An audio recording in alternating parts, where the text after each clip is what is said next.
नमस्कार विद्यार्थी मित्रांनो, टर्निंग पॉईंट्स या यूट्यूब चॅनलवरती आपलं स्वागत आहे. तर सध्या TCS या पॅटर्ननुसार परीक्षा होत आहे. त्या पॅटर्नचा विचार करता आपण बुद्धिमत्ता सिरीज सुरू केला आहोत. तर चला तर प्रश्न पाहू आपण. पहिला प्रश्न आहे, खालील दिलेल्या पर्यायांपैकी अशा आकृतीची निवड करा जी खालील शृंखलेत प्रश्नचिन्हाची जागा येईल. म्हणजे इथं आपल्याला आकृती शोधायची आहे. इथं त्रिकोण आहे, तर इथं एक बिंदू वाढला आहे. परत तिसऱ्या त्रिकोणात 2 बिंदू, परत चौथ्या त्रिकोणात 3 बिंदू झाले. तर आता इथं 4 आहेत बिंदू आणि इथं म्हणजे कोणत्याच आकृतीत बिंदू हे 4 नाहीत. प्रत्येक इथं 2 आहेत, इथं 3 आहेत, इथं 3 आहेत आणि इथं 4 आहेत. तर आपलं उत्तर आहे हे आहे. म्हणजे इथं आकृती हे. तर चला तर पुढचा प्रश्न पाहू आपण. प्रश्न आहे, पुढील शृंखलेत येणारे संख्या शोधा. तर संख्या आहेत, तर बघा 17, 34, 37, 74 आणि 77 आहेत. म्हणजे कमी जास्त संख्या झालेल्या आहेत आणि इथं आपल्याला संख्या शोधायची. तर आपण 17 गुणिले 2 करू. 17 दुनी 34 ही पुढची संख्या आली. तर परत आपण 34 प्लस 3 किती आलं? 37. परत 37 गुणिले 2 करू. तर किती? 7 दुनी 14ला 4 हात चाला 1, 3 दुनी 6 आणि 1 7, 74 आलं. तर 74 प्लस आपण 3 करू. 3 7 आणि 3 4 आणि 3 7, 7ला 7 म्हणजे हे 77 आलं. आता इथं गुणिले 2 प्लस 3 गुणिले 2 प्लस 3, आता गुणिले 2 करू. 77 गुणिले 2, 7 दुनी 14ला 4 हात चाला 1, 7 दुनी 14 आणि 1 15 म्हणजे आपलं किती? 154 हे उत्तर येते. म्हणजे आपलं उत्तर आहे हे. तर चला तर पुढचा प्रश्न पाहू आपण. प्रश्न आहे, ABCDEFG हे 7 व्यक्ती उत्तरेकडे तोंड करून बसले आहेत. तर आपल्याला याच्यासाठी दिशा ज्ञान असणं पण गरजेचं आहे. उत्तर दिशा, हे पूर्व दिशा, इकडं पश्चिम दिशा आणि खाली आहे दक्षिण दिशा. तर पुढे काय म्हटलं आहे? सरळ रेषेत बसले आहेत. तर कुठं? उत्तरेकडे तोंड करून. हे इथं बसले आहेत त्यांनी आणि इकडं तोंड आहे त्यांचं उत्तर दिशेला आणि इकडं त्यांची उजवी बाजू येते आणि इकडे येते डावी बाजू. ईच्या उजवीकडे 2 लोक बसले आहेत. आता इथं जर आपण ई घेतलो तर इथं हे ईची उजवी बाजू इकडे येते. म्हणजे हे 2 व्यक्ती आहेत. आणि काय म्हटलं आहे? ई आणि एमध्ये फक्त 2 व्यक्ती बसतात. 1 2 म्हणजे इथं कोण असेल? ए आहे. परत बी हा एच्या उजवीकडे दुसरा बसला आहे. एच्या उजवीकडे दुसरा म्हणजे एची उजवी बाजू इकडं आहे. दुसरा म्हणजे इथं बी आहे. पुढे डी हा एफच्या लगेच उजवीकडे बसला आहे. डी हा, तर आपण इथं एफ घेऊ आणि इथं डी म्हणजे डी हा एफच्या उजवीकडे, एफची उजवी बाजू इकडं एफच्या उजवीकडे लगेच म्हणजे इथं डी आलं बरोबर. परत सी हा जीच्या डावीकडे कोणत्या तरी एका ठिकाणी बसतो. सी हा जीच्या डावीकडे, जीच्या डावीकडे म्हणलं तर आपण इथं जी घेऊ आणि इथं राहायला एक सी म्हणजे आता झालं बरोबर. तर मग उत्तर प्रश्न आहे, ओळीच्या डाव्या टोकाला कोण बसते? तर हे डावे टोक आहे आणि हे उजवे टोक. म्हणजे डाव्या टोकाला कोण बसला आहे? तर सी. म्हणजे आपलं उत्तर आहे हे. तर चला तर पुढचा प्रश्न पाहू आपण. प्रश्न आहे, दिलेले विधान आणि निष्कर्ष काळजीपूर्वक वाचा. निवेदनात दिलेली माहिती खरी आहे असे गृहीत धरून जरी ते सामान्यतः ज्ञात तथ्यांपेक्षा भिन्न असल्याचे दिसत असले तरी दिलेल्या निष्कर्षांपैकी कोणता निष्कर्ष बरोबर आहे ते ठरवा. विधान आहे तर सर्व उंठ, हे उंठ काय आहे तर फ्रॅक्टर, हे फ्रॅक्टल आहेत. परत आहे तिसरं विधान, फ्रॅक्टल ही नळी नाही, नळी नाही म्हणजे इथं हे नळी. पुढे आहे सर्व पियानो उंट आहेत, उंट आहेत म्हणजे हे सर्व पियानो म्हटले. म्हणजे इथं ह्याच्यामध्ये हे पियानो, उंठाच्या सर्कलमध्ये पियानो, हे पियानो. तर पुढे काय म्हटलं आहे निष्कर्षा, काही नळ्या उंट आहेत असू शकत नाही, कारण की हे तर अपोजिट साईड म्हणजे इकडं नळ्या आहेत आणि इकडं उंट आहे म्हणजे असू शकत नाही. दुसरा निष्कर्ष आहे पियानो ही ट्यूब नाही. ट्यूब म्हणजेच नळी बरं का, ट्यूब किंवा नळी. काही ट्यूब, पियानो ही ट्यूब नाही. बरोबर आहे, पियानो इकडं आहे आणि ट्यूब इकडं आहे, म्हणजे निष्कर्ष हे बरोबर आहे. म्हणजे आपलं उत्तर आहे फक्त निष्कर्ष 2 अनुसरण करतो. तर चला तर पुढचा प्रश्न पाहू. प्रश्न आहे जर हनीचा कोड काय आहे, हनीचा कोड आहे 31 24 5, ईला 4 वायला 5 असा. परत मनीचा कोड आहे 61 24 5. तर एनिमीचा कोड विचारला आहे. ईसाठी कोड आहे 4, वरीच दिला आहे आपल्याला, वरतीच ह्याच्यामध्येच 4. एनचा कोड आहे 2 2, हे बघा 2. ईचा 4, एमचा कोड आहे 6 आणि वायचा कोड आहे 5. म्हणजे आपलं उत्तर 42 46 5, म्हणजे आपलं उत्तर आहे हे. तर चला तर पुढचा प्रश्न पाहू आपण. प्रश्न आहे एकाच ठोकळ्याच्या 3 वेगवेगळ्या स्थिती दर्शविल्या आहेत. तर 3 दर्शवणाऱ्या बाजूच्या विरुद्ध कोणती संख्या येईल ते आपल्याला शोधायचे. हे जे ठोकळ्याचे प्रश्न शक्यतो खोडरबरच्या सहाय्याने सोडवा, म्हणजे तुम्हाला हे उत्तर काढण्यास सोपं जाईल. तर बघा आता हे पहिल्या ठोकळ्यामध्ये आणि दुसऱ्या ठोकळ्यामध्ये 3ची स्थिती एकाच ठिकाणी आहे, म्हणजे इथंच 3 आहे, इथं पण. म्हणजे फक्त ठोकळा हा पहिल्यांदा इकडं आहे आणि नंतर थोडासा फिरून दुसरी बाजू दाखवली आहे. म्हणजे हे 2 बाजू, हे 2 बाजू 4 झाल्या. म्हणजे 2च्या विरुद्ध काय येईल 6 आणि 4च्या विरुद्ध येईल 5. तर राहिलं काय, तर परत त्याचा 3च्या विरुद्ध येईल 1. म्हणजेच प्रश्न काय विचारेल, 3 दर्शवणाऱ्या बाजूच्या विरुद्ध कोणती संख्या येईल. तर 3 दर्शवणाऱ्या बाजूच्या विरुद्ध 1 ही संख्या येईल. तर आपलं उत्तर आहे हे. तर चला तर पुढचा प्रश्न पाहू आपण. प्रश्न आहे एका व्यक्तीने 2,250 रुपयांचे कर्ज 5 हप्त्यात फेडले. प्रत्येक हप्ता मागील हप्त्यापेक्षा 50 रुपयाने जास्त होता. तर पहिला हप्ता किती होता.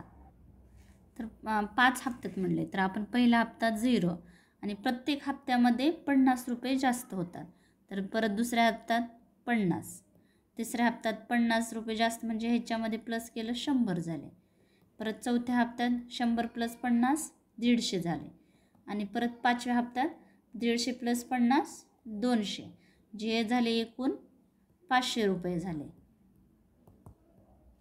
मग तर मूळ रक्कम किती, एक व्यक्ती किती रक्कम, मूळ रक्कम आहे 2,250 वजा 500 करू आपण, तर झाले 1,750 रुपये राहतात.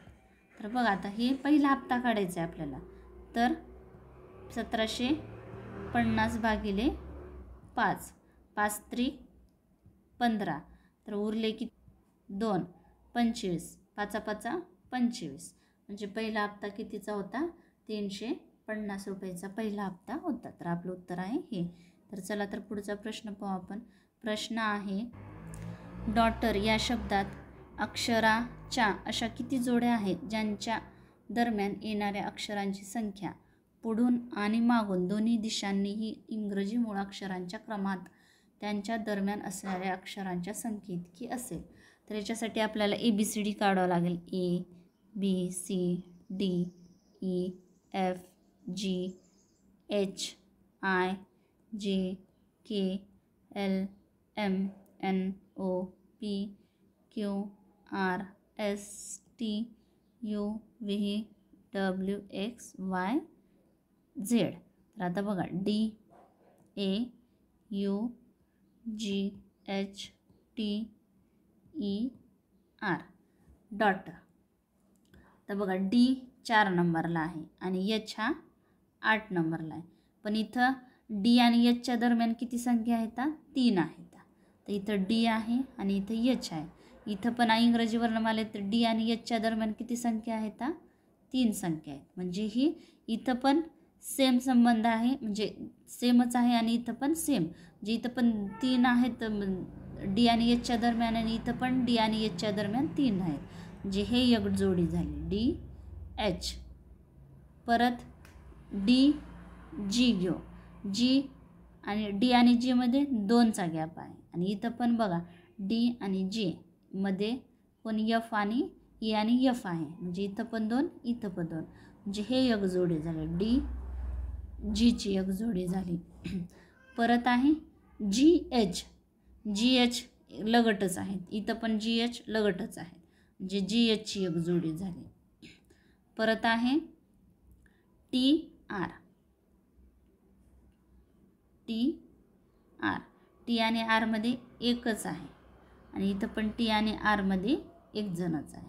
टी आणि हे आर. म्हणजे अशा किती जोड्या झाल्या तर 1 2 3 4.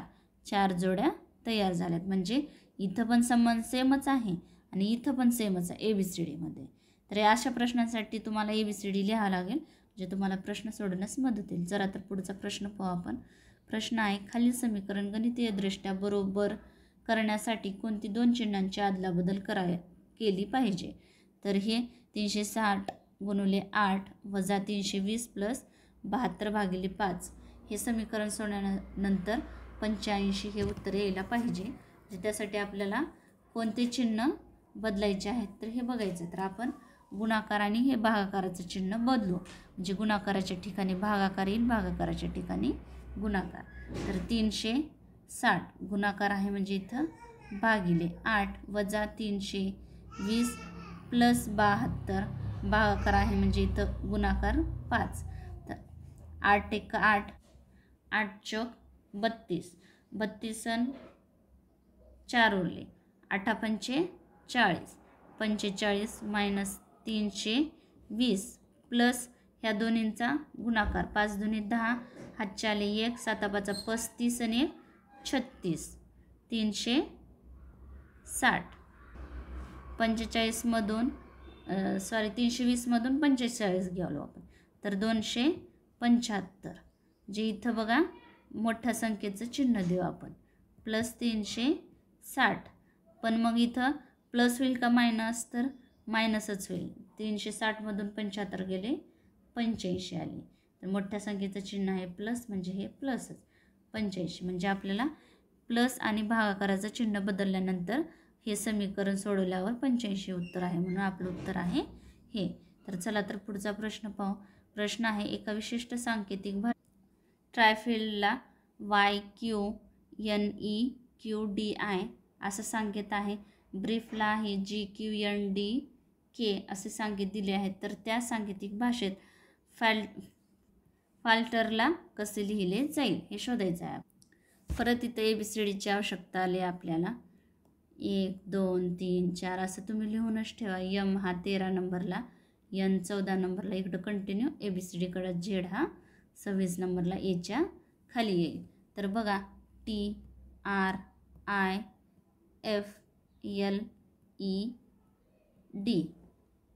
त्याचा संकेत आहे YQNEQDI.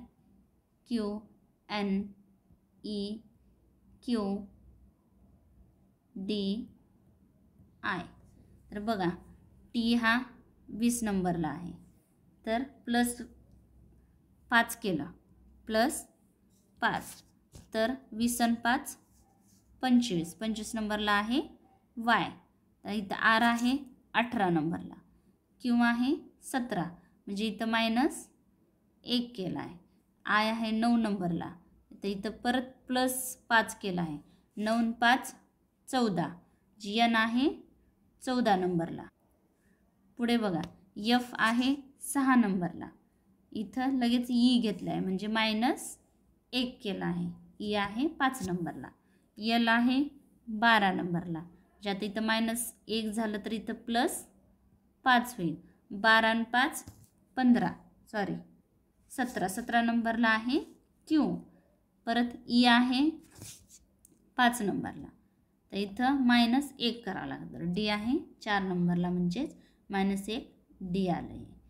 D आहे 4 नंबरला प्लस 5 केला, 5 आणि 4 9. 9 नंबरला आहे I. म्हणजे इथं काय प्लस मायनस केला आहे. तर तशाच प्रकारे तुम्ही याचं पण करून बघा, उत्तर येईलच. तर F A L T E R. तर इथं एफ आहे 6 नंबरला, प्लस 5 करू. 6 आणि 5 11. 11 नंबरला आहे के. तर 1 नंबरला ए आहे. इथं मायनस 1 करायचं आहे. पण मग आता मायनस 1 केल्यावर 0 राहील. तर एक घर एच्या मागे जायचं म्हणजे किती झेड येते. इथे ए बी सी आणि एच्या खाली झेड आहे म्हणजे जर आपण एक घर मागे तर झेड येतं म्हणजे इथं झेड येईल. यल आहे 12 नंबरला, तर प्लस 12 करायचं आहे. तर काय ते 17. 12 आणि 5 17. 17 नंबरला आहे क्यू. तर टी आहे 20 नंबरला. तर इथं प्लस 5 झाले म्हणजे इथं मायनस 1 पाहिजे. तर किती 19 नंबरला आहे एस. तर ई आहे 5 नंबरला, परत प्लस 5. 5 आणि 5 10. 10 नंबरला आहे जे. तर इथं आर आहे 18 नंबरला, इथं मायनस 1. तर 17 नंबरला आहे क्यू. म्हणजे आपलं उत्तर आहे K Z Q S J Q. म्हणजे आपलं उत्तर आहे हे. तर अशा प्रकारे बुद्धिमत्ता विश्लेषण सिरीज सुरू केला आहोत. तर व्हिडिओ आवडला असेल तर नक्की शेअर करा, लाईक करा, सबस्क्राईब करायला विसरू नका. Thanks for watching this video.